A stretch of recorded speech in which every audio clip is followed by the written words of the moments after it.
2023 թվականից Հայաստանում գործող ԵՄ քաղաքացիական առաքելությունը իր նպաստը բերեց մեր երկրի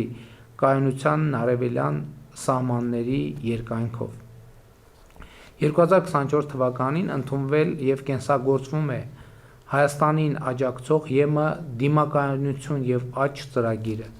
ԵՄ անդամ պետությունները կոնսենսուսային որոշմամբ Հայաստանին աջակցություն տրամադրեցին եվրոպական խաղաղության գործիքի ներքո։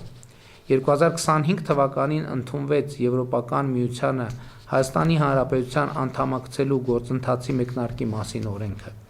Մեկնարկեց Հայաստան Եվրամիություն մուտքի արտոնագրերի ազատականացման երկխոսությունը, Հայաստանին փոխանցվեց այդ ուղղությամբ գործողությունների ծրագիրը։ Մեկնարկեցին Հայաստան Եվրոպական միություն անվտանգության և պաշտպանության վերաբերյալ խորհրդակցությունները։ Նույն թվականին ստորագրվեց Հայաստան ԵՄ գործընկերության ռազմավարական օրակարգը։ 2018 թվականից ուժի մեջ է Հայաստան Եվրոպական միություն համապարփակ և ընդլայնված գործընկերության համաձայնագիրը։ Հայաստանի Հանրապետությունը շարունակելու է Եվրոպական միությանն անդամագրվելու չափանիշներին համապատասխանելու համար անհրաժեշտ բարեփոխումների իրականացումը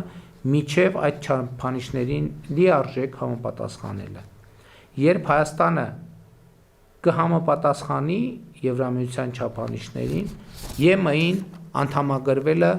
կդառնա քաղաքական որոշման հարց և կախված կլինի նրանից, թե արդյոք Եվրամիությունը պատրաստ է ընդունել Հայաստանին։ Եթե այո, Հայաստանի Հանրապետությունը կդիմի Եվրոպական միության լիարժեք անդամ դառնալու համար։ Եթե ոչ, վերը նշված բարեփոխումների իրականացումը ռազմավարական ձեռքբերում կլինի Հայաստանի Հանրապետության համար, որովհետև Հայաստանի Հանրապետությունը դարձած կլինի եվրոպական չափանիշներին լիարժեք համապատասխանող երկիր։